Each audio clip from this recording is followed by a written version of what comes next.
Welcome back to History and Freemasonry, where ancient symbols reveal timeless truths. The secret of the 33rd degree of Freemasonry. What is the meaning of the mysterious 33rd degree of Freemasonry? For centuries, the Scottish Rite's highest degree has been surrounded by myth, speculation, and awe. Some say it represents the pinnacle of spiritual enlightenment.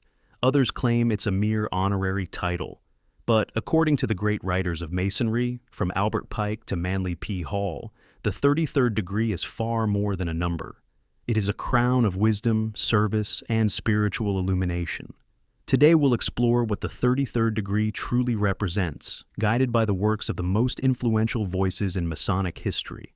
The Scottish Rite of Freemasonry consists of 33 degrees. The first three are the familiar Blue Lodge degrees: Entered Apprentice, Fellow Craft, and Master Mason. From there, the Scottish Rite expands, climbing through 30 additional steps until reaching the summit, the 33rd degree. But what does it mean? According to Albert G. Mackey in his Encyclopedia of Freemasonry, 1873, the 33rd degree was created in 1801 in Charleston, South Carolina, as the governing capstone of the Rite. For Mackey, it was primarily administrative and honorary, a recognition of Masons who had rendered eminent service to the craft and humanity. Yet, not all writers stopped there. Arthur Edward Waite, in a new Encyclopedia of Freemasonry, 1921, admits that while it holds real power within the Supreme Council, its mystical significance has often been overstated. Still, even Waite calls it the highest point of Masonic wisdom available in the modern era.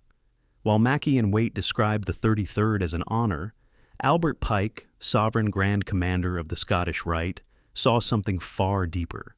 In his monumental Morals and Dogma, 1871, Pike describes the 33rd degree as a synthesis of philosophy, religion, and mysticism.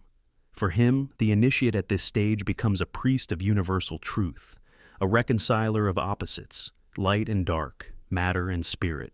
Manly P. Hall, in the Lost Keys of Freemasonry, 1923, goes even further. Though he was only honored with the 33rd degree late in his life, Hall linked the degree to the spiritual ascent of man himself. He points to the 33 vertebrae of the human spine, through which divine energy rises, culminating in illumination of the mind. He also connects it to the age of Jesus at crucifixion, showing that 33 symbolizes sacrifice, death, and resurrection into higher life. Hall writes that, in the 33rd degree, the Mason discovers he is not just a builder of stone, but a builder of the human soul. By the 20th century, writers like Henry C. Clausen, in Clausen's Commentaries on Morals and Dogma, 1974, reframed the 33rd degree in modern terms. For Clausen, it wasn't just esoteric, it was a global call to action. The 33rd degree Mason, he said, becomes a citizen of the world, charged with the duty to promote justice, tolerance, and brotherhood across nations. After the devastation of 2 world wars, Clausen emphasized that the degree is about service to humanity, not secret power. Rex Hutchens, in A Bridge to Light, 1988, echoes this theme. He presents the 33rd degree as a symbol of guardianship, where Masons safeguard truth and dedicate themselves to lifting others toward light. Other researchers, like John J. Robinson, author of Born in Blood, 1989, and Christopher Knight and Robert Lomas in The Hiram Key, 1996, add further intrigue. Robinson views the 33rd as evidence of a guardian elite, entrusted to protect Masonic tradition. Knight and Lomas tie the degree to ancient priesthoods and solar mysteries, suggesting its roots reach back to Egypt, the zodiac, and sacred geometry.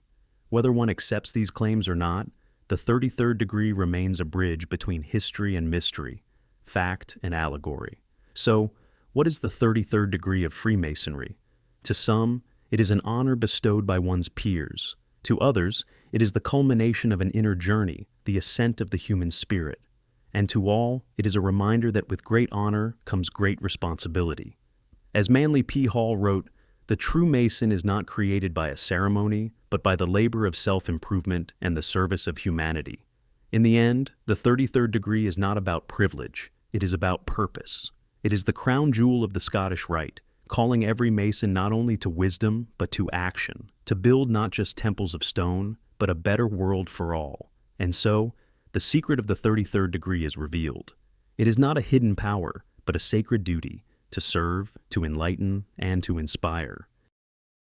If you find Masonic history enlightening, please like, share, and subscribe, and continue your journey in the light of the great architect of the universe. Thank you.